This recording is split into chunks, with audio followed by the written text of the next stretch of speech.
आमदार निलेश राणेंनी भाजपवरती पुन्हा एकदा पैसे वाटपाचा आरोप केलाय। मालवणच्या पिंपळपारमध्येच रात्री उशिरा पोलिसांनी नाकाबंदी दरम्यान एका कारमधून 1.5 लाखांची रोकड जप्त केली।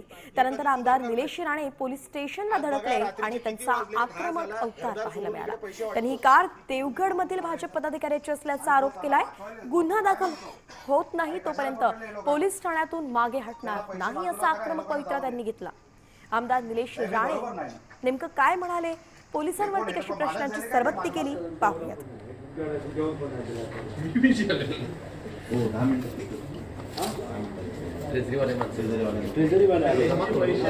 आम्ही ठेवतो हे त्यांचा विश्वास हो त्यांना पाहिजे म्हणून बाकी काय नाही त्याच्या ठेवा आम्ही नंतर फोटोग्राफर करू आमचे फोटोग्राफर करू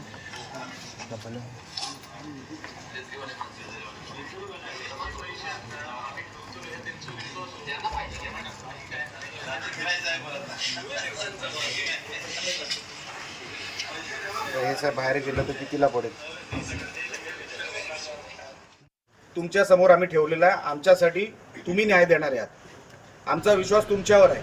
पण साहेब तुम्हीच जर असं बोलायला लागला, तुम्हीच जर त्यांची बाजू घ्यायला लागले, हे आरोप हेच झाले, हे कधी सुधारणार नाहीत। आज बघा रात्रीचे किती वाजलेत, हा साला घरदार सोडून इकडे पैसे वाटतो आणि तो साला वाचवायला तो काय म्हणतो, अरे कशाला पकडले हे लोकांना, त्याला पैसे बाजूला करा, हे लोकांना जाऊ दे।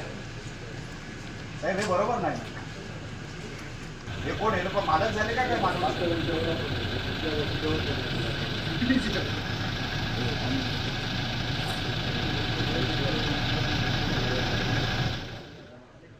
त्यांचा विश्वास हो त्यांना पाहिजे म्हणून बाकी काय नाही त्याच्या ठेवा आम्ही नंतर फोटोग्राफर करू आमचे फोटोग्राफर करू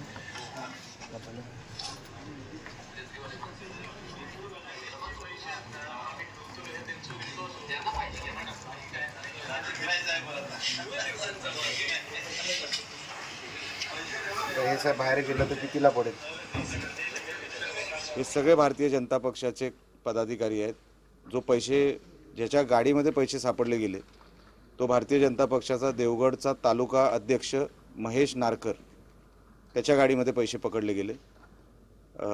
ते पोलिसांनी पकडले स्पेशल स्क्वॉडने, आणि ती केस दाबण्यासाठी जो आला होता तो उपाध्यक्ष भारतीय जनता पक्ष मालवण, तो केस दाबायला आला होता। आणि कसं तरी त्या व्हिडिओमध्ये असंही आलं आहे की पैसे बाजूला करा, आरोपींना सोडून द्या, काय ठेवलं आहे वगैरे वगैरे।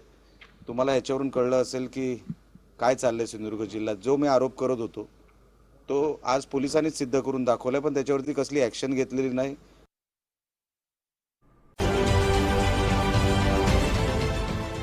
देश विदेशातील प्रत्येक घडामोडींचे लाईव्ह अपडेट मिळवण्यासाठी आता साम टीव्हीच्या सर्व सोशल मीडिया प्लॅटफॉर्मला लाईक, फॉलो आणि सबस्क्राईब करा।